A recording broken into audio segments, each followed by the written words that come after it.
പണ്ട് കാലത്ത് പ്രേമം പ്രണയം എന്നൊക്കെ ഉണ്ടായിരുന്നു. ഇന്നിപ്പോൾ പിള്ളേർ പുതിയ പേരുകളാണ് വിളിക്കുന്നത്. റിലേഷൻ, ബെസ്റ്റി, അവരുടേതായിട്ടുള്ള ചില വാക്കുകളുണ്ട്. നമുക്ക് കുട്ടികളെ ഇഷ്ടമാണ്, കുട്ടികൾക്ക് നമ്മളെ ഇഷ്ടമാണ്. പക്ഷെ അതിൻ്റെ അപ്പുറത്ത് എന്തെങ്കിലും കുട്ടികൾക്ക് വേണ്ടി ചെയ്യാൻ പറ്റുമോ? കരുതൽ, കുട്ടികളോടുള്ള ഒരു കരുതലാണ്. PC ടൂപ്പ് മാസ്റ്റർ ആള് 3 സ്കൂളുകൾ സ്ഥാപിച്ചു. നമ്മൾ ഇന്ന് എത്തിയിട്ടുള്ളത് വളരെ വ്യത്യസ്തനായ ഒരു മാഷിന്റെ അടുത്താണ്. നമുക്കറിയാം, അധ്യാപകർ എന്ന് പറഞ്ഞു കഴിഞ്ഞാൽ കുട്ടികളായിട്ട് ഏറ്റവും അടുത്ത് നിൽക്കുന്ന ഒരു വ്യക്തിയാണ്. അങ്ങനെ കുട്ടികളായിട്ട് ഒരുപാട് അടുപ്പം സൂക്ഷിക്കുന്ന, കുട്ടികൾക്ക് ഒരുപാട് ഇഷ്ടപ്പെട്ട, കുട്ടികളെ ഒരുപാട് ഇഷ്ടപ്പെടുന്ന ഒരു അധ്യാപകനാണ്. അധ്യാപകൻ എന്നുള്ള ഒരു റോളിൽ മാത്രമല്ല കേട്ടോ, ഇപ്പോൾ സംസാരിച്ചുകൊണ്ടിരിക്കുന്നത് നമ്മുടെ പിന്നിൽ കാണുന്ന ഈ ALPS ഇരിങ്ങാപ്പുറം സ്കൂളിന്റെ മാനേജറാണ്. അതുപോലെ MASM സ്കൂളിലെ മാഷാണ്, കമ്പ്യൂട്ടർ സയൻസ് അധ്യാപകനാണ്.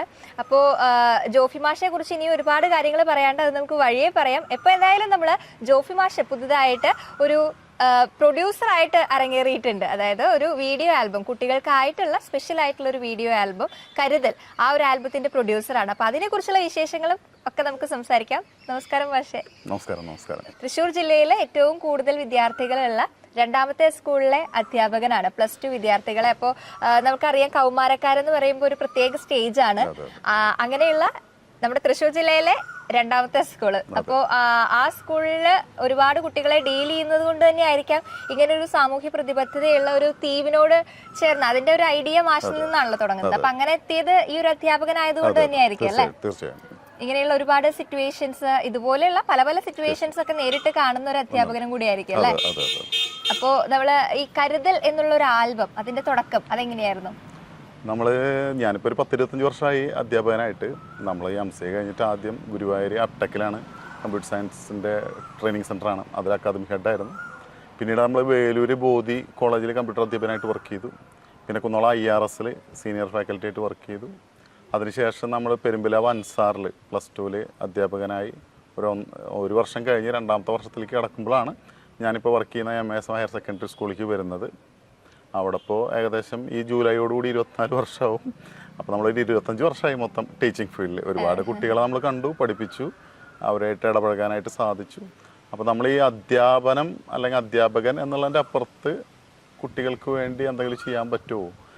നമുക്ക് കുട്ടികളെ ഇഷ്ടമാണ്, കുട്ടികൾക്ക് നമ്മളെ ഇഷ്ടമാണ്. പക്ഷെ അതിൻ്റെ അപ്പുറത്ത് എന്തെങ്കിലും കുട്ടികൾക്ക് വേണ്ടി ചെയ്യാൻ പറ്റുമോ? അവർ നേരിടുന്ന പ്രശ്നങ്ങൾ, അതിന് എന്തെങ്കിലും ചെയ്യാൻ സാധിക്കുമോ എന്നുള്ളതിൻ്റെ അടിസ്ഥാനത്തിലാണ് യഥാർത്ഥ ഈ ആൽബം വന്നത്. കരുതൽ, കുട്ടികളോടുള്ള ഒരു കരുതലാണ്.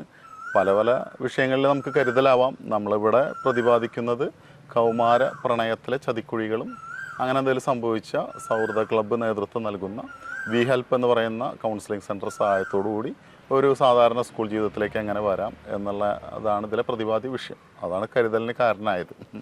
നമ്മൾ പ്രശ്നങ്ങൾ പലതുണ്ട്, അതിൽ നിന്ന് എങ്ങനെ രക്ഷ നേടാൻ എന്നുള്ള ഒരു സൊല്യൂഷൻ പറഞ്ഞു കൊടുക്കുകയാണ് അല്ലേ? വി ഹെൽപ്പ് എന്ന് പറയുമ്പോൾ നമുക്ക് കുട്ടികളൊക്കെ അങ്ങനെ ഒരുപാട് പേരെ സഹായിക്കാനായിട്ട് സാധിക്കുന്ന ഒരു വിദ്യാഭ്യാസ ജില്ലയിലെ ഒരു കൗൺസിലിംഗ് സെൻ്ററാണ്. അത് government career guidance and adolescence കൗൺസിലിങ്ങിൻ്റെ ഭാഗമായിട്ട് സൗഹൃദ ക്ലബ്ബ് നേതൃത്വം നൽകുന്ന ഒരു കൗൺസിലിംഗ് സെൻ്ററാണ്. നമ്മുടെ സ്കൂളിലെ കുട്ടികളുണ്ടെങ്കിൽ വേണമെങ്കിൽ അവിടെ കൊണ്ടുപോകാം. അങ്ങനെ ഓരോ വിദ്യാഭ്യാസ ജില്ലയിലുണ്ട്. അതാണ് ഇതിലെ വി ഹെൽപ്പിൻ്റെ പ്രസക്തി. ഇപ്പോൾ നമ്മളിങ്ങനെ കുട്ടികൾക്കായിട്ട് എന്തെങ്കിലും ചെയ്യണം എന്നുള്ള ഒരു ആലോചനയിൽ ഇങ്ങനൊരു ആൽബം റിലേറ്റ് ചെയ്ത് അതിലൂടെ ഒരു മെസ്സേജ് നൽകാം എന്നുള്ളൊരു തീരുമാനത്തിലേക്ക് എത്തുമ്പോൾ എന്തായാലും മാഷ കലാപരമായിട്ട് എന്തെങ്കിലും ഒരു അടുപ്പുള്ള ആളായിരിക്കും. അല്ലാത്ത പക്ഷെ ഇങ്ങനെ ഒരു ചിന്തയിലേക്ക് എത്തില്ലല്ലോ. അപ്പോൾ ഡിഗ്രി കാലഘട്ടത്തിൽ ഇന്റർസോണിൽ മത്സരിച്ചു, നാടോടി നൃത്തം, അതിലെ സമ്മാനം ഒക്കെ വാങ്ങിയിട്ടുള്ള വ്യക്തിയാണ്. ഡിഗ്രി ഫിസിക്സ് ആയിരുന്നു. ശ്രീകൃഷ്ണയിൽ പഠിക്കുന്ന സമയത്ത് നമ്മൾ ഇന്റർസോണിൽ വിന്നറാണ്. ഗ്രൂപ്പ് ഡാൻസ്, ബാങ്കറ, പഞ്ചാബി നൃത്തം അത് അന്നത്തെ കാലത്ത് ചെയ്തു. ഡി സോണിൽ മൈമ് വിന്നറാണ്. അങ്ങനെയുള്ള ചെറിയ കലാപരിപാടികളുണ്ടായിരുന്നു. ചെറുതായിട്ട് പാട്ട് പാടും, അങ്ങനെയൊക്കെ ആയിട്ട് ചെറിയ കലാപരിപാടികളുണ്ടായിരുന്നു. ഇതിന് മുന്നേ ഞാനൊരു ആൽബം ചെയ്തിരുന്നു, അത് ഡിവോഷണലായിരുന്നു. അത് ആണ് 2ാമത്തെ ആൽബം ചെയ്യാനൊരു പ്രചോദനമായത്. ആൽബത്തിലേക്ക് കിടക്കാന്നുള്ളൊരു പ്രചോദനം വന്നത്. കലാപരമായിട്ട് എന്നും കലയെ ചേർത്ത് നിർത്തുന്ന ഒരു മാഷ് തന്നെയാണ് അല്ലേ? അതുപോലെ നമ്മള് തൃശ്ശൂർ ജില്ലയിലെ ആദ്യത്തെ കലോത്സവം, ജില്ലാ കലോത്സവം നടന്ന സമയത്ത് അതിന്റെ പാർട്ടായിട്ട് അധ്യാപകൻ എന്നുള്ള രീതിയിൽ തന്നെ. അതെ, നമ്മൾ ഹയർ സെക്കൻഡറി വിഭാഗത്തിൽ നമ്മൾ ആദ്യമായിട്ട് തൃശ്ശൂർ ജില്ലയിലെ ഹയർ സെക്കൻഡറി വിഭാഗം കലോത്സവം നടക്കുന്നത് ഏങ്ങണ്ടിയൂരാണ്. ഏത് വർഷമായിരുന്നു? വർഷം എനിക്ക് കറക്റ്റ് ഓർമ്മയില്ല. പക്ഷെ അന്ന് നമ്മൾ പ്രോഗ്രാം കൺവീനർ ഞങ്ങളുടെ സ്കൂളിലെ പ്രിൻസിപ്പാളായി റിട്ടയർ ചെയ്ത കരീമാഷായിരുന്നു. ഞാൻ അതിന്റെ ജോയിന്റ് കൺവീനർ ആയിരുന്നു. നമ്മൾ അതിന്റെ കമ്പ്യൂട്ടർ കാര്യങ്ങളൊക്കെ നമ്മളാണ് ഡീൽ ചെയ്തത്. ഗ്രിഗറി മാസ്റ്റർ സോഫ്റ്റ്വെയർ ആയിരുന്നു. അങ്ങനെയുള്ള കാര്യങ്ങളുണ്ടായിരുന്നു. ഹയർ സെക്കൻഡറി മേഖലയിൽ നമ്മൾ വെമ്പനാട് സ്കൂളിലെ സീനിയർ കമ്പ്യൂട്ടർ സയൻസ് അധ്യാപകനാണെങ്കിലും അതിന് കൂടാതെ നമ്മൾ സ്റ്റേറ്റ് റിസോഴ്സ് ഗ്രൂപ്പിലുണ്ട് ഓൾറെഡി. പിന്നെ അതുകൂടാണ്ട് ജില്ലാ ചീഫായിട്ടുണ്ട് പ്രാക്ടിക്കൽ. അങ്ങനെയുള്ള കാര്യങ്ങളൊക്കെ നമ്മൾ ചെയ്തിട്ടുണ്ട്. ഈ ഹയർ സെക്കൻഡറി ജില്ലാ തലത്തിലുള്ള ആദ്യ കലോത്സവത്തിൽ നമ്മൾ പാർട്ടിസിപ്പേറ്റ് ചെയ്തു. പല രീതിയിൽ നമ്മൾ സബ് ജില്ലയിലൊക്കെ ഓൾറെഡി പാർട്ടിസിപ്പേറ്റ് ചെയ്യാറുണ്ട്, പല ഭാഗങ്ങളായിട്ട് വർക്ക് ചെയ്യാറുണ്ട്. അതല്ലെങ്കിൽ തന്നെയും ഒരുപാട് പൊസിഷൻസ് വഹിക്കുന്ന ഒരാളാണല്ലോ. ഇപ്പോൾ നമ്മൾ സ്കൂൾ എന്നുള്ളത് മാറ്റി നിർത്തിയാൽ പോലും ഭയങ്കര സാമൂഹ്യ പ്രതിബദ്ധതയുള്ള ഒരാൾ തന്നെയാണ്, ഒരുപാട് പൊസിഷൻസ് വഹിക്കുന്ന ഒരാൾ തന്നെയാണ്. ഇപ്പം എന്തൊക്കെയാ നമ്മളിങ്ങനെ വഹിച്ചു പോകുന്ന ആ ഒരു കാര്യങ്ങൾ? നമ്മൾ പൊതുവെ അപ്പാപ്പൻ ചോലൂർപ്പടിയിലൊരു സാമൂഹ്യ പരിഷ്കർത്താവായിരുന്നു. PC ടൂപ്പ് master. ആള് 3 സ്കൂളുകൾ സ്ഥാപിച്ചു. ചോലുപടി തോടിൻ്റെ പടിഞ്ഞാറേ ഭാഗം മലബാറാണ്, അവിടെ 2 സ്കൂളുകൾ സ്ഥാപിച്ചു. കിഴക്ക് ഭാഗം കൊച്ചിയാണ്, അവിടെ ഒരു സ്കൂളുണ്ടായി. അതിൽ അപ്പാപ്പന് 3 ആൺമക്കളായിരുന്നു. അപ്പൻ ഏറ്റവും താഴെയുള്ള ആളായിരുന്നു. ഞങ്ങൾക്ക് ലഭിച്ചത് ഇരിങ്ങാപ്പുറം ALP സ്കൂളാണ്. അതിൻ്റെ മുന്നിലാണ് ഇപ്പോൾ നമ്മൾ ഇരിക്കുന്നത്. ഈ സ്കൂളിന് 103 വർഷം പഴക്കമുണ്ട്, 103ാമത്തെ വർഷമാണിത്. അപ്പാപ്പന് ശേഷം അപ്പനായിരുന്നു ഇതിൻ്റെ കാര്യങ്ങൾ നോക്കിയിരുന്നത്. അപ്പച്ചൻ PI ജോസ് മാസ്റ്റർ ഒരു സാമൂഹ്യ സ്നേഹിയായിരുന്നു, കുറേ ശിക്ഷ സമ്പത്തുണ്ട്. അപ്പോൾ അദ്ദേഹത്തിന് സിദ്ധിച്ച സ്കൂളാണിത്. അദ്ദേഹത്തിന് ശേഷം അമ്മയായിരുന്നു മാനേജർ. അമ്മ മരിച്ചപ്പോൾ എൻ്റെ പേരിലായി, ഞാനിതിൻ്റെ കാര്യങ്ങൾ നോക്കി വരുന്നു. അപ്പോൾ അപ്പാപ്പൻ്റെയും അപ്പൻ്റെ ഒക്കെ വഴി പിന്തുടർന്നുകൊണ്ട് അധ്യാപനം മാത്രമല്ല സേവന പ്രവർത്തനം. അതെ, നമ്മുടെ നാട്ടിൽ പറയുകയാണെന്ന് വെച്ച് കഴിഞ്ഞാൽ ഇപ്പോൾ നമ്മൾ lions club of Guruvayur temple town അതിൻ്റെ പ്രസിഡൻ്റാണ്, കുടുംബ കൂട്ടായ്മ പ്രസിഡൻ്റാണ്. ഞങ്ങൾ കുടുംബ കൂട്ടായ്മ സന്മാർക്ക് യൂണിറ്റാണ്. അതേപോലെ ഞങ്ങളുടെ തറവാട് പുലിക്കോട്ടിൽ മമ്മായിപ്പറമ്പിൽ കുടുംബസംഗമം പ്രസിഡൻ്റാണ്. അതേപോലെ നമ്മുടെ നാട്ടിൽ പള്ളിയായിട്ട് ബ്രഹ്മകുളം പള്ളി, അതിലെ പ്രതിനിധി യോഗാംഗമാണ്. പിന്നെ പല പൊസിഷനിൽ നമ്മൾ ഇരുന്നിട്ടുണ്ട്. അവിടെ നമ്മളെന്താ വെച്ചാൽ നമ്മൾ പള്ളിയിലെ ഓഡിറ്ററായിട്ടുണ്ട്, കേന്ദ്ര സമിതി സെക്രട്ടറി ആയിട്ടുണ്ട്, പാരിഷ് ബുള്ളറ്റിൻ എഡിറ്ററായിട്ടുണ്ട് ഒരു 4 വർഷം, വിശ്വാസ പരിശീലനം PTA പ്രസിഡൻ്റായിട്ടുണ്ട്. അപ്പോൾ അങ്ങനെ പല മേഖലകളിൽ നമ്മൾ വർക്ക് ചെയ്യുന്നു, ആളുകളായിട്ട് ഇടപഴകാനുള്ള അവസരം ഉണ്ടാവുന്നു. നമ്മൾ പൊതുവേ നമുക്ക് എന്തെങ്കിലും സഹായങ്ങൾ സമൂഹത്തിന് വേണ്ടി ചെയ്യാൻ പറ്റുമോ പറ്റുന്നത് ചെയ്യാറുണ്ട്. ചെയ്തില്ലെങ്കിലും കുഴപ്പമില്ല, പക്ഷെ ഉപദ്രവിക്കാതിരിക്കാറുണ്ട്. എന്തെങ്കിലും നല്ലത് ചെയ്യാൻ പറ്റുകയാണെങ്കിൽ ചെയ്യാം. ഇത്രയൊക്കെയാണ് നമ്മുടെ പോളിസികൾ. നമ്മള് ഇതിനു മുൻപ് ഒരു ആൽബം ഇറക്കിയിട്ടുണ്ടായിരുന്നല്ലോ, അതിനും ഗാനരചന റഫീഖ് അഹമ്മദ് സാർ തന്നെയായിരുന്നു, സംഗീതം പകർന്നത് ജെറി അമൽദേവായിരുന്നു. അങ്ങനെ നല്ലൊരു രീതിയിൽ തന്നെയാണ് നമ്മൾ ആദ്യത്തെ ആൽബം ഇറങ്ങിയിട്ടുണ്ടായിരുന്നത്. അതെ, നമ്മൾ ആദ്യത്തെ ആൽബം യഥാർത്ഥത്തിൽ ഞാൻ കുറച്ച് കാലം ഓരോ മേഖലയിൽ പോണതിൻ്റെ ഭാഗമായിട്ട് ഡിവോഷണൽ മേഖലയിൽ അല്പം ഒന്ന് സഞ്ചരിച്ചു. അപ്പോൾ നമ്മൾ പ്രത്യേകിച്ച് ഞാൻ പള്ളിയിലെ പാരിഷ് ബുള്ളറ്റിൻ എഡിറ്ററായിരുന്നു ഒരു 4 വർഷം. അപ്പോൾ നമ്മൾ എഴുതിയൊരു സാധനം പാട്ടാക്കണം എന്നൊരു ആഗ്രഹം ഉണ്ടായിരുന്നു. അത് മാതാവിനെ പറ്റിയിട്ടുള്ളതായിരുന്നു. അപ്പോൾ അത് വരികൾ എഴുതാൻ നല്ലത് റഫീഖ് അഹമ്മദ് സാറാണ്. അങ്ങനെ ആളുടെ അടുത്ത് പോയി, ആൾ വഴി ജെറി അമൽദേവാണ് അതിൻ്റെ മ്യൂസിക് ചെയ്തത്, കെസ്ട്രാണ് പാടിയത്, ഫേവർ ഫ്രാൻസിസ് എന്ന് പറയുന്ന ആളാണ് അതിൻ്റെ ഡയറക്ഷൻ. അത് നന്നായിരുന്നു.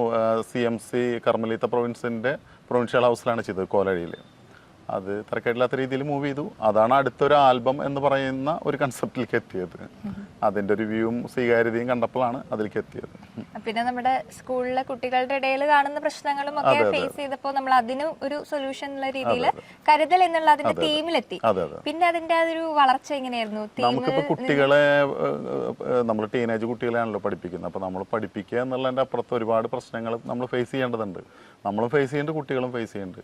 നമ്മൾ ആദ്യകാലങ്ങളിൽ ഇപ്പോൾ ഞാൻ ചെറുപ്പമായിരുന്നപ്പോഴും കൗമാരപ്രായത്തും യുവായപ്പോഴും ഇപ്പോഴൊക്കെ നിലനിൽക്കുന്ന ഒരു സംഭവമാണ് പ്രേമം.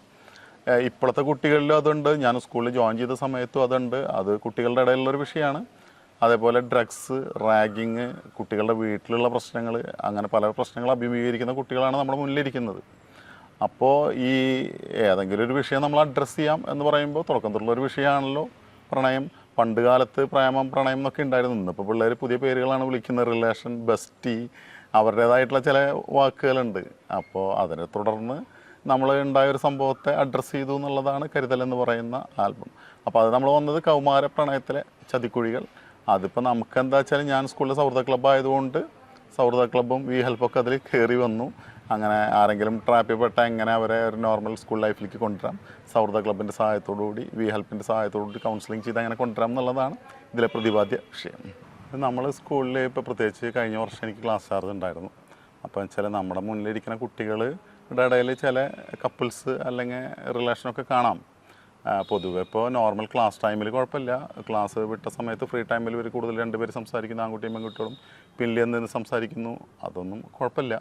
അതേസമയം അപ്പോൾ നമ്മുടെ ക്ലാസ്സിലെ സ്കൂളിലെ ലേഡി ടീച്ചേഴ്സാണ് കൂടുതൽ നമുക്ക് ഇൻഫർമേഷൻ തരിക. ഈ വിഷയമായതുകൊണ്ട് അവരോട് തന്നെ കൈകാര്യം ചെയ്യാൻ പറയാറാണ് പതിവ്. പ്രത്യേകിച്ച് അവരെന്തെങ്കിലും പറയുമ്പോൾ അതൊന്നും പ്രത്യേകിച്ച് ഇഫക്റ്റ് ചെയ്യുന്നില്ല. ഇവർ വീണ്ടും കൂടുതൽ പ്രണയത്തിൽ മുഴുകുകയാണ് ചെയ്യുന്നത്. നോർമലി അത് കുട്ടികൾ സംസാരിക്കുന്നു എന്നുള്ള വലിയ വിഷയമൊന്നുമല്ല. പക്ഷേ അടുത്തൊരു സ്റ്റേജ് എന്ന് പറയുന്നത് നമ്മൾ ഉച്ച സമയത്ത് ലഞ്ച് ടൈമിലൊക്കെ നമ്മളിലാത്തുമ്പോൾ പിള്ളേർ കാവൽ നിൽക്കുകയാണ് റൂമിന്. രണ്ട് വാതിലിൻ്റെ അവിടെയും പെൺകുട്ടികളുണ്ട്. അപ്പോൾ എന്താ പറയുക, ഇങ്ങനെ നോക്കുമ്പോൾ വാതിലിൻ്റെ ഇടയിൽ ഇവർക്ക് സംസാരിക്കാനുള്ള അവസരങ്ങൾ കൊടുക്കുകയാണ്. അപ്പോൾ അടുത്തൊരു സ്റ്റേജിലേക്ക് കടന്നു തുടങ്ങി. അപ്പോൾ നമ്മളിതിങ്ങനെ വീട്ടിൽ അറിയിച്ചില്ലെങ്കിൽ ബുദ്ധിമുട്ടാവും വെച്ചിട്ട് പേരൻസിനെ അവിടെ എവിടെയും തൊടാത്ത രീതിയിൽ സൂചിപ്പിച്ചു എന്ന് പറഞ്ഞു കഴിഞ്ഞാൽ അങ്ങനെ ഈ കുട്ടികൾ തമ്മിൽ കൂടുതൽ അടുപ്പം കാണുന്നുണ്ട്. ഫ്രണ്ട്ഷിപ്പാണോ ലവ് ആണോ എന്നറിയില്ല, നിങ്ങളൊന്ന് ശ്രദ്ധിച്ചോളൂ. അപ്പോൾ പ്രത്യേകിച്ച് പെൺകുട്ടികളുടെ രക്ഷിതാക്കൾക്ക് ഒന്നുകൂടി ഗൗരവത്തിലെടുത്തു. അവർ ഉപദേശിച്ച് കാണണം അവരെ. എന്തായാലും അതുകൊണ്ട് ഫലമൊന്നും ഉണ്ടായില്ല. അവർ കുറച്ചും കൂടി ഇതായിട്ട് മുന്നോട്ട് പോകാണ് ഉണ്ടായത്. അപ്പോൾ നമുക്ക് ഒരു അധ്യാപകർ ഫേസ് ചെയ്യുന്നൊരു വിഷയമാണത്. അതായത് നമ്മുടെ ക്ലാസ് റൂമിൽ കപ്പിൾസിനെ ഉണ്ടാവുമ്പോൾ നമുക്കൊരു അധ്യാപകനെ സംബന്ധിച്ച് അവരോട് ഇത് തുടർന്നോ അല്ലെങ്കിൽ പ്രണയിച്ചോ എന്ന് പറയാൻ നമുക്ക് സാധിക്കില്ല അധ്യാപകൻ എന്നുള്ള നിലയിൽ. അന്ന് അതേസമയം എന്താ നിങ്ങൾ ചെയ്യണേ, എന്താ നിങ്ങൾ അടുപ്പൊക്കെ കാണണ്ടല്ലോ എന്ന് ചോദിച്ചു കഴിഞ്ഞാൽ അവർ ചോദിക്കും, നിങ്ങൾ മാഷ് ഇതൊന്നും കണ്ടിട്ടില്ലേ ഈ പഠനകാലത്ത്. അപ്പോൾ അധ്യാപകനെ സംബന്ധിച്ച് അതൊരു പ്രശ്നമാണ്. അപ്പോൾ ഇങ്ങനെയുള്ള കുട്ടികളെ അഡ്രസ്സ് ചെയ്യാം, എന്ത് മെസ്സേജ് അവർക്ക് കൊടുക്കാം എന്നുള്ളതിലാണ് ഇപ്പോൾ ഈ കരുതൽ the love of tile or എന്നുള്ള ഒരു കൺസെപ്റ്റിലേക്ക് വന്നത്. അപ്പോൾ എന്താ വെച്ചാൽ നമ്മൾ ഇതിൽ എന്ത് ചെയ്യും, നമ്മുടെ സൗഹൃദ ക്ലബിൻ്റെ ഭാഗമായിട്ടുള്ള കോഴ്സുകൾ നടക്കുമ്പോൾ കുട്ടികൾ ഇങ്ങനെ ചോദിച്ചു അവരെന്നെ വല്ല റിലേഷൻഷിപ്പൊക്കെ ഉണ്ടായിക്കഴിഞ്ഞാൽ എന്താണ്. അപ്പോൾ സൗഹൃദയുടെ ഭാഗത്ത് നിന്ന് വന്ന മറുപടി വെച്ചാൽ റിലേഷൻഷിപ്പൊന്നും കുഴപ്പമില്ല, പക്ഷേ അത് ടോക്സിക് ആവാണ്ട് നോക്കണം എന്നാണ് അവരുടെ ഭാഗത്തു നിന്നുള്ള കിട്ടിയ ഉപദേശം. അത് തെറ്റില്ല, കുഴപ്പമില്ല. റിലേഷൻഷിപ്പൊന്നും നമ്മൾ ഒരു ഇന്നത്തെ കാലത്ത് ഒരു പ്രശ്നമല്ല. പക്ഷെ അത് വല്ല ട്രാപ്പിലേക്കോ ചതിക്കുഴികളിലേക്കോ പോകുന്നതാണ് പ്രശ്നം. അപ്പോൾ അത് ശ്രദ്ധിക്കണം എന്ന് മാത്രമാണ് നമ്മൾ ഉദ്ദേശിക്കുന്നത്. അപ്പോൾ നമ്മൾ കുട്ടികളോട് പറഞ്ഞ ഉപദേശം വെച്ചാൽ നിങ്ങളുടെ പ്രായം ടീനേജാണ്, ലവ് ഹോർമോൺസ് ഉണ്ടാവുന്ന ടൈമാണ്. ആൺകുട്ടിക്ക് പെൺകുട്ടിയോടും പെൺകുട്ടിയോടൊക്കെ ആൺകുട്ടിയോടും അട്രാക്ഷനൊക്കെ തോന്നാം, അത് സ്വാഭാവികമാണ്.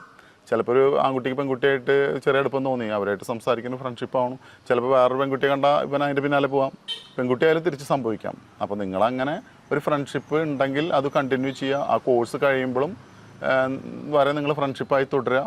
അടുത്തൊരു കോഴ്സ് ചെല്ലുമ്പോൾ ഇത് വീണ്ടും കണ്ടിന്യൂ ചെയ്യുക. ചിലപ്പോൾ ഇത് ഒരു ഘട്ടത്തിലെത്തുമ്പോൾ അവസാനിച്ച് പോവാം. അല്ല, നിങ്ങൾ അങ്ങനെ ഒരു ഫ്രണ്ട്ഷിപ്പ് ഉണ്ട്, അത് നമ്മുടെ നിങ്ങൾ രണ്ടുപേരും പ്രായപൂർത്തിയായി, അതുവരെ നിങ്ങൾക്ക് ഈ ഫ്രണ്ട്ഷിപ്പ് ഉണ്ട്, നിങ്ങൾ രണ്ടുപേരും പരസ്പരം മനസ്സിലാക്കി അങ്ങനെ പൂർണ്ണമായിട്ട് ബോധ്യപ്പെടുകയാണെങ്കിൽ ആൺകുട്ടിക്ക് പെൺകുട്ടിയെ പോറ്റാനുള്ള ശേഷി ഉണ്ടെങ്കിൽ ആൺകുട്ടി പ്രായപൂർത്തിയാവുമ്പോൾ രണ്ടുപേർക്കും പ്രായപൂർത്തിയാവുമ്പോൾ നിങ്ങൾ വീട്ടുകാരെ സമ്മതത്തോടു കൂടി വിവാഹിതരാവണം എന്നാണ് നമ്മൾ പറഞ്ഞ ഉപദേശം.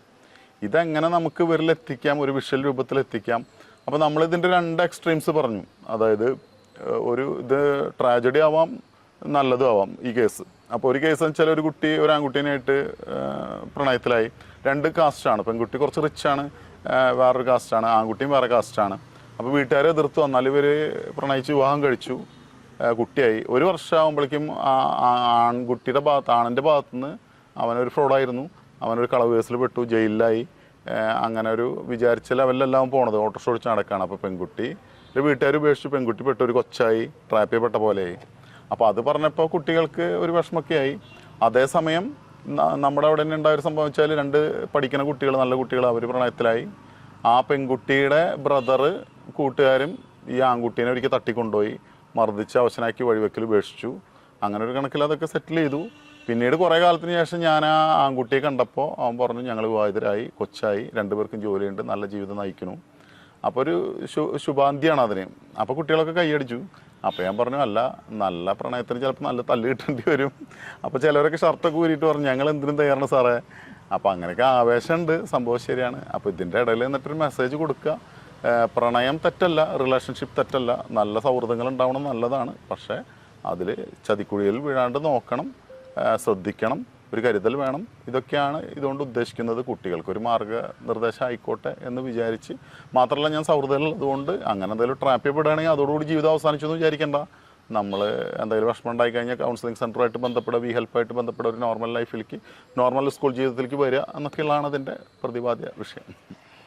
ഇതിൽ നമ്മൾ വരികൾ എഴുതിയത് റഫീഖ് അഹമ്മദ് സാറാണ്, സംഗീതം പകർന്നത് ഔസേപ്പ് ബച്ചൻ സാറാണ്. അതുപോലെ ഇതില് ആലാപനം എന്ന് പറഞ്ഞു കഴിഞ്ഞാൽ അത് നമ്മുടെ മാധവ് സുന്ദറാണ്. അപ്പൊ ഇതുപോലുള്ള ഈ ഒരു ടീമിനെ സെലക്ട് ചെയ്തത് എങ്ങനെയായിരുന്നു? ഞാൻ ആദ്യത്തെ ആൽബത്തിൽ റഫീഖ് അഹമ്മദ് സാറാണ് വരികൾ എഴുതിയത്. അന്ന് തന്നെ എനിക്ക് അദ്ദേഹത്തിന്റെ വരികളിലുള്ള ഫ്ലെക്സിബിലിറ്റി കണ്ട് ഞാൻ അത്ഭുതപ്പെട്ടു പോയി. ഇത്രയും ഫ്ലെക്സിബിൾ ആയിട്ടുള്ള ആളിപ്പോൾ ഇന്ന് മലയാള സിനിമയിൽ മുഖ്യധാരയിലുള്ള ഗാനരചയിതാവാണ്, കവിയാണ്. അതിലൊന്നും ആർക്കും തർക്കമില്ല.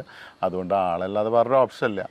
അടുത്ത കാര്യം വെച്ചാൽ ഇത് അഭിസംബോധന ചെയ്യുന്ന ടീനേജറിയാണ്, കുട്ടികളെ, കൗമാരപ്രായക്കാരെയാണ്. അപ്പോൾ അവർക്ക് പറ്റിയൊരു മ്യൂസിക് കുറച്ചും കൂടിയും ഇഫക്റ്റീവായിട്ട് ചെയ്യാൻ പറ്റിയ ഔസേപ്പ് ബച്ചൻ സാറാന്ന് തോന്നിയ ആളുടെ പാട്ടുകളും മുൻ പാട്ടുകളൊക്കെ വളരെ നല്ല പാട്ടുകൾ രചിച്ചിട്ടുള്ള ആളാണ്. ഞാൻ ഈ തീം റഫീഖ് അഹമ്മദ് സാറിൻ്റെ അടുത്ത് പോയപ്പോൾ ആളുടെ ഒരു സുഹൃത്തുണ്ടായിരുന്നു. ആളിത് കേട്ടപ്പോൾ ഇൻട്രസ്റ്റഡായി. പുതിയൊരു തീമാണ്, ആളും ഇൻട്രസ്റ്റഡായി. അതിനുശേഷം ഔസേപ്പ് ബച്ചൻ സാറിൻ്റെ അടുത്ത് പോയപ്പോൾ ആൾക്കും കുറച്ച് ഇൻട്രസ്റ്റഡായി. ഒരു ഗവൺമെൻറ് പാർട്ടിസിപ്പേഷൻ ഉണ്ടെന്ന് പറഞ്ഞപ്പോൾ മാത്രമല്ല, ഇത് ഒരു സബ്ജക്റ്റ്, ഒരു എന്തെങ്കിലും ഒരു മെസ്സേജ് കൊടുക്കുന്നതല്ല, ആളും ഇതിൽ അഭിനയിച്ചിട്ടുണ്ട്. അപ്പോൾ അങ്ങനെ മ്യൂസിക് ആൾ ചെയ്തു. ഒരു ന്യൂജൻ, സാധാരണ ആൾ ചെയ്യുന്നതെന്ന് വിട്ടിട്ടുള്ള ഒരു ന്യൂജൻ മ്യൂസിക്കാണ് ചെയ്തിട്ടുള്ളത്. റാപ്പൊക്കെ വന്നിട്ടുണ്ട് ഇതിലെ റാപ്പ് പോർഷൻസ് എന്ന് പറയുന്നത് പെൺകുട്ടികളുടെ അവകാശവാദങ്ങൾ അവർ പറയുന്നതാണ്, ആൺകുട്ടികളുടെയും അവകാശവാദങ്ങൾ പറയുന്നതാണ്. വേറൊരു ഭാഗത്ത് ടീച്ചേഴ്സ് പറയുന്ന നിങ്ങൾ എത്ര വേണമെങ്കിൽ ഫ്ലൈ ചെയ്തോ, പക്ഷേ കണ്ണീരുമായിട്ട് തിരിച്ചു വരരുത് എന്ന് പറയുന്ന ഭാഗങ്ങളുണ്ട്. അപ്പോൾ ഇത് പ്രണയത്തെ മാത്രമല്ല, കൗമാരക്കാരുടെ ഏത് വിഷയത്തിലും ഈ വരികൾ യൂസ് ചെയ്യാം. അല്ലെങ്കിൽ ഇതൊരു ഉപദേശമായിട്ട്, ഇന്ന് നമ്മൾ ഉപദേശിക്കുന്നു എന്നുള്ള വാക്കൊന്നും എത്ര സ്യൂട്ടാണെന്ന് അറിയില്ല, എങ്കിലും ഇതിലുള്ള വരികൾ ശ്രദ്ധിക്കാം. ഇതിലൊരു പ്രത്യേകിച്ച് 2 വരികൾ, കുതിച്ചു പായും നേരത്തിത്തിരി തനിച്ചിരിക്കണം എല്ലാവരും, തനിച്ചിരിക്കും നേരത്തുള്ളിലെ വെളിച്ചമൊന്ന് കൊളുത്തണം. വളരെ കാവ്യാത്മകമായിട്ടുള്ള വരികളാണ്. ഏത് വ്യക്തിക്കും, നമ്മൾ ഈ ഓട്ടത്തിൻ്റെ ഇടയിൽ പലതും ഓർക്കുന്നില്ല. ഒന്ന് തനിച്ചിരിക്കുമ്പോൾ നമ്മൾ ചെയ്ത കാര്യങ്ങളും എന്തൊക്കെ സംഭവിച്ചു എന്നും ഇനി ചെയ്യാൻ പോണ കാര്യങ്ങളും ഉള്ളിലെ വെളിച്ചം തെളിയിച്ചുകൊണ്ട്, നന്മയുടെ വെളിച്ചം തെളിയിച്ചുകൊണ്ട് ആലോചിക്കുക എന്നാണ് അത് ഉദ്ദേശിച്ചത്. വളരെ അർത്ഥാത്മകമായിട്ടുള്ള വരികളാണ്. ഇത് ഔസേപ്പ് ബച്ചൻ സാറ് വന്നപ്പോൾ ആൾ ഇതിൽ ആലാപനത്തിന് ഉപയോഗിച്ചത് മാധവ് ഗോപിനെയാണ്, മാധവ് സുന്ദറിനെയാണ്. മാധവ് സുന്ദർ എന്ന് പറയുന്നത് പണ്ടത്തെ ഇപ്പോഴത്തെയും സംഗീതജ്ഞനായിട്ടുള്ള ഗോപി സുന്ദറിൻ്റെ മകനാണ്. ഇത് 3 തലമുറകളെയാണ്. അതായത് ഔസേപ്പ് ബച്ചൻ സാറിൻ്റെ ശിഷ്യനായിരുന്നു ഗോപി സുന്ദറിൻ്റെ മകൻ മാധവ് സുന്ദറും ഔസേപ്പ് ബച്ചൻ്റെ ശിഷ്യനാണ്. മാധവ് സുന്ദറിന് ഒരു മകനുണ്ടെങ്കിൽ അദ്ദേഹത്തെ കൂടി ഞാൻ പഠിപ്പിക്കുന്നതാണ് ഔസേപ്പ് ബച്ചൻ സാറ് പറഞ്ഞിട്ടുള്ളത്. 3 തലമുറകളെ ഞാൻ പഠിപ്പിക്കും എന്നാണ് ഔസേപ്പ് ബച്ചൻ സാറ് പറഞ്ഞിട്ടുള്ളത്. മാത്രമല്ല, മാധവൻ്റെ ആലാപനം കേട്ട പലരും ചോദിച്ചു, ഇതാര ഗായകൻ, നമ്മളേതെങ്കിലും പുറത്തുനിന്നുള്ള ഒരാളെ കൊടുന്നതാണോ, അങ്ങനെയൊക്കെ പരിചയമുള്ള ഒരു ശബ്ദം എന്നൊക്കെ പോലെ. അദ്ദേഹത്തിൻ്റെ ആലാപനം വളരെ നന്നായിട്ടുണ്ട്. നല്ല രീതിയിൽ തന്നെ അത് ഗാനം ആലപിച്ചിട്ടുണ്ട്. കുട്ടികൾക്ക് എത്തുന്ന രീതിയിലും സ്ട്രൈക്ക് ചെയ്യുന്ന രീതിയിലും ഇത് ആലപിച്ചിട്ടുണ്ട്. അതുപോലെ സംവിധായകന്റെ കാര്യം പറഞ്ഞാൽ ഫേവർ മാഷാണ് ആദ്യത്തെ രണ്ടാമത്തെ ആൽബത്തിന്റെ സംവിധായകൻ അല്ലേ? ഫേവർ മാഷിലെത്താൻ കാരണം വെച്ചാൽ എൻ്റെ ഒപ്പം വർക്ക് ചെയ്യുന്ന മേരി കെ സേവിയർ എന്ന് പറഞ്ഞ ടീച്ചറുടെ വല്യപ്പൻ്റെ മകനും ഇളയപ്പൻ്റെ മകനും അങ്ങോട്ടാണ് ഫേവർ ആദ്യം +2 ടീച്ചറായിരുന്നു. പിന്നീട് ഈ മേഖലയോടുള്ള താല്പര്യം കാരണം ആൾ ഈ മേഖലയിലേക്ക് വന്നതാണ്. ഇപ്പോൾ പരസ്യ ഏജൻസി നടത്തുകയാണ് അദ്ദേഹം. ഒരിക്കൽ ഞാനുമായി ബന്ധപ്പെട്ട് പള്ളിയിൽ വിഷ്വൽ കമ്മ്യൂണിക്കേഷനെ പറ്റി സെമിനാർ എടുക്കാനായിട്ട് വന്നിട്ടുണ്ട്. ഞാൻ അറിയുന്നൊരു ഡയറക്ടർ ആൾ തന്നെയാണ്. പിന്നെ ആൾ മുമ്പ് ചെയ്തിട്ടുള്ള കുരുത്തൻ കെട്ടവൻ എന്ന് പറയുന്നൊരു ആൽബം, അതിലൊരുവിധം അനിമേഷനും എല്ലാ ടെക്നോളജിയും യൂസ് ചെയ്തിട്ടുണ്ട്. അപ്പോൾ എല്ലാം ചെയ്യാൻ പ്രാപ്തനാണെന്ന് എനിക്കന്ന് തോന്നിയിരുന്നു. അദ്ദേഹം ആണ് ആദ്യത്തെ ആൽബം ചെയ്തത്. അപ്പോൾ ഒന്നുകൂടി കോൺഫിഡൻസ് ആയി. രണ്ടാമത്തെയും ആളെ കൊണ്ട് തന്നെ ചെയ്യിക്കാമെന്ന് വിചാരിച്ചു. ആളത് ധൈര്യപൂർവ്വം ഏറ്റെടുക്കുകയും ചെയ്തു. പലപ്പോഴും ഇതിൻ്റെ ബാക്കിലുള്ള ആർട്ടിസ്റ്റുകളുടെ ഒരു പ്രാമുഖ്യം കാണുമ്പോൾ ആരും പിന്നെ ഈ പ്രൊജക്റ്റിൽ വിട്ടു പോവില്ല. അവർക്കൊക്കെ ഇൻട്രസ്റ്റഡ് ആയിരുന്നു. ഫേവർ അത് നന്നായിട്ട് ചെയ്തിട്ടുണ്ട്. ആ സ്റ്റോറി ഭംഗിയായിട്ട് പറഞ്ഞിട്ടുണ്ട്. ഇനി ആക്ടേഴ്സിൻ്റെ കാര്യം പറയുകയാണെങ്കിൽ, നമ്മളിതിൽ നമ്മളിവിടെ ഷൂട്ട് ചെയ്തിട്ടുള്ളത് നമ്മുടെ തൈക്കാട് VR അപ്പ മെമ്മോറിയൽ HSSലാണ്. ഞാൻ പഠിച്ച സ്കൂൾ തന്നെയാണ്. ചാവക്കാട് വിദ്യാഭ്യാസത്തിലെ സൗഹൃദ കോർഡിനേറ്ററുടെ സ്കൂൾ കൂടിയാണ് അത്. അപ്പോൾ അവിടെ ഓൾറെഡി മന്ദാകിനി എന്ന് പറഞ്ഞ സിനിമയിൽ അഭിനയിച്ച സഹകഥാപാത്രമായിട്ട് നായികയുടെ അനിയത്തിയായിട്ട് അഭിനയിച്ച കുട്ടി ഉണ്ടായിരുന്നു. സൗഹൃദ ക്ലബ്ബിൽ വർക്ക് ചെയ്യുന്നതാണ് മീനാക്ഷി എന്ന് പറഞ്ഞിട്ട്. വേറെ അക്ഷയ എന്ന് പറഞ്ഞിട്ട് കുട്ടിയുണ്ട്. അവരും ഇതേപോലെ ടാലൻറ്റ് ഷോക്കൊക്കെ പോകാറുണ്ട്. അതിന് 2 പെൺകുട്ടികൾ കിട്ടി. ആൺകുട്ടികൾ മുമ്പ് അഭിനയിച്ച് പരിചയമില്ല, പക്ഷെ എല്ലാവരും അവരുടെ ഭാഗം വളരെ ഭംഗിയായിട്ട് ചെയ്തിട്ടുണ്ട്. ആരും ആദ്യമായിട്ട് അഭിനയിക്കുന്ന ഒരു ഫീലോ ഒന്നും വന്നിട്ടില്ല. ഒരു ഫിലിം കാണുന്ന പോലെ ആണ് ആൽബം കാണുമ്പോൾ എന്നാണ് പലരും പറഞ്ഞത്. അതൊരു ഭാഗ്യമായി യഥാർത്ഥത്തിൽ. പിന്നെ സൗഹൃദയിലെ പല ടീച്ചേഴ്സും അഭിനയിച്ചിട്ടുണ്ട്, ഞാൻ അഭിനയിച്ചിട്ടുണ്ട്, ആ സ്കൂളിലെ മാനേജർ അഭിനയിച്ചിട്ടുണ്ട്, സൗഹൃദ കോർഡിനേറ്റർ അഭിനയിച്ചിട്ടുണ്ട്. അങ്ങനെ പലരും അധ്യാപകർ തന്നെയാണ് ഇതിൽ അഭിനയിച്ചിട്ടുള്ളത്. അധ്യാപകരെയും കുട്ടികളുടെയും ഒരു സംരംഭം കൂടി പറയാം വേണമെങ്കിൽ. അതെ, എല്ലാവരും ചേർന്ന് ഒരുക്കിയിട്ടുള്ള ഒരു മ്യൂസിക്കൽ വീഡിയോ ആണ്. ഇതിപ്പോ നമുക്ക് ഈസ്റ്റ് കോസ്റ്റിലെ ആ ഒരു ആണ് യൂട്യൂബില് അവരാണ് അതിനെ റിലീസ് ചെയ്തിട്ടുള്ളത് അല്ലെ? ഈസ്റ്റ് കോസ്റ്റിലേക്ക് എത്തിയത് എങ്ങനെയാണ്? ഇത് നമ്മൾ പല രീതിയിലുള്ള ഏത് പ്ലാറ്റ്ഫോമിൽ വിതരണം ചെയ്യും എന്നൊരു ചർച്ച നടന്നപ്പോൾ പലതും ഔസേപ്പച്ചൻ സാറിലൂടെ തന്നെയാണ് ഇതിൻ്റെ കാര്യങ്ങളൊക്കെ നടന്നിരുന്നത്. ആദ്യം സരിഗമ എന്ന് പറഞ്ഞിട്ടൊരു ചാനൽ HMV, പണ്ടത്തെ HMV ആണ് ആദ്യം വിചാരിച്ചത്. പിന്നീട് ആൽബം കൂടുതൽ റിലീസ് ചെയ്യുന്നത് ഇതുപോലെ 24/7 അങ്ങനെ അവസാനം ആളെത്തിയത് ഈസ്റ്റ് കോസ്റ്റിലാണ്. നമ്മുടെ എഗ്രിമെൻ്റൊക്കെ എത്തിയത് ഈസ്റ്റ് കോസ്റ്റിലാണ്. ഈസ്റ്റ് കോസ്റ്റും ഔസേപ്പച്ചൻ സാറായിട്ട് കമ്പൈൻ ചെയ്തിട്ടുള്ള എല്ലാ പാട്ടുകളും ഹിറ്റാണ്. ഇതുവരെയുള്ളതൊക്കെ വളരെ മനോഹരമായിട്ടുള്ള പാട്ടുകളാണ്.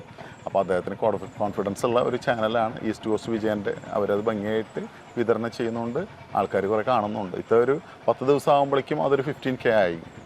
നമ്മൾ ഉദ്ദേശിച്ച് കൂടുതൽ ആളുകൾ കാണുമ്പോൾ ഈ മെസ്സേജ് എല്ലാവർക്കും എത്തണു എന്നുള്ളതാണ് നമ്മുടെ ഒരു സന്തോഷം.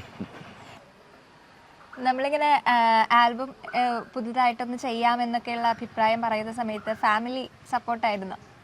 ഫാമിലി നമ്മൾ എന്തെങ്കിലും ഒരു അഡീഷണൽ കാര്യം ചെയ്യുമ്പോൾ കൂടുതൽ സമയം കണ്ടെത്തണം. അപ്പോൾ ഫാമിലിയിൽ ശ്രദ്ധിക്കേണ്ട സമയമാണ് പോകുന്നത്.